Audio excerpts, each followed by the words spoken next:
Haleluya, puji nama Tuhan, selamat malam, salam sejahtera dalam kasih kita Tuhan Yesus Kristus. Salam jumpa lagi dalam Renungan 79 kita malam hari ini. Saya bersyukur kita masih boleh menikmati lagi setiap kebenaran firman Tuhan. Karena kita percaya bahwa setiap kebenaran firman itu adalah kekuatan dalam hidup kita. Malam hari ini saya ingin berbicara tentang bagian hati yang hilang. Tema renungan malam hari ini, bagian hati yang hilang. Kita akan lihat bersama dalam kitab Injil Lukas pasal yang ke-15. Saya akan baca 2 ayat di sini. 3 ayat ya, dari ayat 25 sampai ayat 28. Injil Lukas pasal 15 ayat 25, 26, 27 dan 28. 4 ayat ya. Saya baca firman Tuhan. Tetapi anaknya yang sulung berada di ladang. Dan ketika ia pulang dan dekat ke rumah, ia mendengar bunyi seruling dan nyanyian tari-tarian. Lalu ia memanggil salah seorang hamba dan bertanya kepadanya, "Apa arti semuanya itu?" Jawab hamba itu, "Adikmu telah kembali dan ayahmu telah menyembelih anak lembu tambun, karena ia mendapatnya kembali dengan sehat." Maka marahlah anak sulung itu dan ia tidak mau masuk. Lalu ayahnya keluar dan berbicara dengan dia. Bapak, Ibu, dan Saudara yang diberkati, mungkin tidak asing lagi dengan perumpamaan ini. Kita tahu bersama ini adalah perumpamaan dari anak yang hilang. Nah, di dalam kisah perumpamaan ini diawali dengan seorang yang memiliki 2 anak laki-laki. Ya, seorang ayah, seorang bapa. Dia punya 2 anak laki-laki yang bungsu dan yang sulung. Mungkin kita sering berfokus kepada anak bungsu yang terhilang karena pergi dari rumah dan meninggalkan bapaknya. Ya. Dan hidup berfoya-foya, itu yang dikatakan oleh firman Tuhan. Tapi yang sebenarnya kedua anak ini, baik anak yang bungsu atau anak yang sulung, dan anak yang sulung sama-sama adalah anak yang terhilang. Ya. Anak yang bungsu pergi dari rumah, meninggalkan bapaknya, dan ia kembali karena menyadari keadaannya yang terpuruk akibat dosa yang dia lakukan. Dia menyadari keadaannya bahwa dia nggak bisa hidup tanpa kasih dari seorang bapa. Itu sebabnya dia menyadari keadaannya, dia kembali kepada bapaknya. Dia pulang ke rumah bapaknya. Kita bisa lihat itu di dalam ayatnya yang ke-12 ya. Ayat 13, ayat 17 dan ayat yang ke-18 ya. Itu adalah keadaan yang dialami oleh anak yang bungsu dan bagaimana ia mengambil keputusan untuk kembali kepada bapaknya. Ya. Namun kalau kita melihat berbeda dengan anak yang sulung. Kenapa? Ia atau anak yang sulung, ia memang tidak pergi dari rumahnya. Ya. Dia tidak pergi dari rumah bapaknya, meninggalkan bapaknya sama seperti yang dilakukan oleh anak yang bungsu.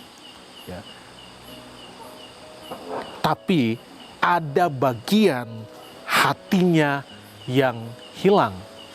Ya. Dia nggak pergi meninggalkan bapaknya, tapi tanpa ia sadari ada bagian hati yang terhilang. Apa bagian hati yang hilang dari anak sulung?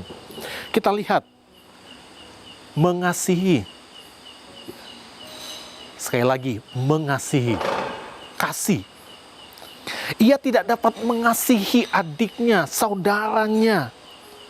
Karena apa? Karena hatinya penuh dengan amarah dan kebencian terhadap saudaranya sendiri. Kita lihat dalam ayat 28 dan ayat yang ke-30.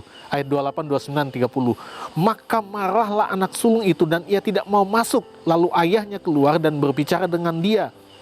Tetapi ia menjawab ayahnya, katanya, "Telah bertahun-tahun aku melayani Bapa dan belum pernah aku melanggar perintah Bapa. Tetapi kepadaku belum pernah Bapa memberikan seekor anak kambing untuk bersukacita dengan sahabat-sahabatku." Ayat 30. Tetapi baru saja datang anak Bapa yang telah memboroskan harta kekayaan Bapa bersama-sama dengan pelacur-pelacur. Maka Bapa menyembelih anak lembu tambun itu untuk dia.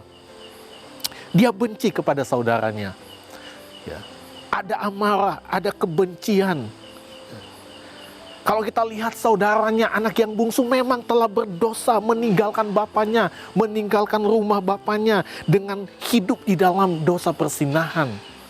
Hidup dengan keinginan duniawi yang jahat. Tetapi kita lihat, ia sadar dan mau kembali kepada bapaknya. Ada penyesalan dan pertobatan yang sungguh-sungguh sehingga bapaknya mau mengampuni, mengasihi, dan menerimanya tetap sebagai anaknya. Ya. Sebagai anak yang hilang, tapi kembali. Tetapi anak yang sulung tidak mau mengampuni saudaranya. Di hatinya hanya ada amarah dan kebencian, itu sebabnya kita lihat ia memang tidak pergi dari rumah, meninggalkan bapaknya. Tapi kita lihat, ia tetap melayani bapaknya, tetapi tanpa ia sadari ada bagian hatinya yang hilang, hati yang mengasihi. Seringkali kehidupan anak Tuhan itu seperti anak sulung. Sekian lama kita hidup beribadah, melayani Tuhan, tapi tanpa sadar ada bagian hati kita yang hilang hanya karena amarah dan kebencian. Kita tidak dapat mengampuni. Padahal kita sendiri adalah orang-orang yang saya katakan, firman Tuhan katakan, orang yang rusak, orang yang berdosa, yang gak layak untuk diampuni. Tapi Tuhan mengampuni kita. Dia tebus kita. Diampuni kita karena Dia mengasihi kita. Kenapa kita nggak bisa mengampuni? Ada banyak orang Kristen hidup beribadah, tetapi hatinya hilang. Ya. Hati yang mengasihi itu nggak ada. Nggak ada rasa untuk mengampuni. Mengampuni suaminya, mengampuni istrinya, mengampuni anak-anaknya. Anak-anak mengampuni orang tua, mengampuni sesama. Percuma dong kita beribadah, percuma kita ada di gereja, kita sedang memuji Tuhan, melayani Tuhan, tetapi kita nggak punya hati untuk mengasihi, kita nggak bisa mengampuni. Kita sama seperti anak yang sulung. Di dalam Roma pasal 3 ayat 23 dan ayat 24, karena semua orang telah berbuat dosa dan telah kehilangan kemuliaan Allah, dan oleh kasih karunia telah dibenarkan dengan cuma-cuma karena penebusan dalam Kristus Yesus. Kita sudah diampuni. Ampunilah sesama kita. Apa dampak dari bagian hati yang hilang? Kita lihat hati yang tidak mengasihi, ya, yang hilang. Yang pertama, penghambat berkat, sukacita dan damai sejahtera. Kita lihat di dalam ayat 29 dan ayat 31. Injil Lukas 29 ayat 30 dan 31. Tetapi ia menjawab ayahnya, katanya, telah bertahun-tahun aku melayani Bapa dan belum pernah aku melanggar perintah Bapa. Tetapi kepadaku belum pernah Bapa memberikan seekor anak kambing untuk bersukacita dengan sahabat-sahabatku. Kata ayahnya kepadanya, anakku, engkau selalu bersama-sama dengan aku dan segala kepunyaanku adalah kepunyaanmu. Jadi hati yang gak bisa mengampuni, hati yang gak bisa mengasihi, kalau ada bagian hati yang hilang, itu penghambat berkat, sukacita dan damai sejahtera. Anak yang sulung ada di dalam rumah bapaknya. Bapaknya bilang, apa yang punyaku, punyamu. Tapi dia gak bisa menikmati. Kenapa? Karena ada yang menghambat hati, ada bagian hati yang hilang. Itu bukan kebenaran. Kita lihat di dalam Yakobus 1 ayat 20. Yakobus pasal 1 ayat yang ke-20. Apa yang dikatakan di sana? Sebab amarah manusia tidak mengerjakan kebenaran di hadapan Allah. Bukankah berkat sukacita dan damai sejahtera Tuhan sediakan bagi kita sebagai anak-anaknya? Bapa berkata kepada anak sulung, segala kepunyaanku adalah kepunyaanmu. Tapi kenyataannya telah sekian lama ia bersama dengan bapaknya, tetapi ia tidak dapat menikmati kepunyaan bapaknya. Ya, mungkin sama. Sekian lama kita melayani Tuhan, tapi kok kita nggak diberkati? Kok nggak ada sukacita? Kenapa nggak ada damai sejahtera? Koreksi, ada bagian hati yang hilang. Perbaiki itu supaya kita bisa menikmati setiap berkat Tuhan. Yang kedua, dampak dari ada bagian hati yang hilang, tidak ada hidup yang kekal. Gak ada hidup yang kekal. Kita lihat 1 Yohanes 3 ayat 15. 1 Yohanes 3 ayat 15. Setiap orang yang membenci saudaranya adalah seorang pembunuh manusia. Dan kamu tahu bahwa tidak ada seorang pembunuh yang tetap memiliki hidup yang kekal di dalam dirinya. Jadi nggak ada hidup yang kekal. Seorang pembunuh dan seorang yang membenci saudaranya, yang tidak dapat mengampuni saudaranya, itu adalah seorang pembunuh sama. Dan sama-sama tidak akan menikmati hidup yang kekal. 1 Yohanes 4 ayat 20 katakan, jikalau seorang berkata aku mengasihi Allah dan ia membenci saudaranya, maka ia adalah pendusta, karena barang siapa tidak mengasihi saudaranya yang dilihatnya, tidak mungkin mengasihi Allah yang tidak dilihatnya. Jadi intinya bohong, ya, gak ada artinya di hadapan Tuhan.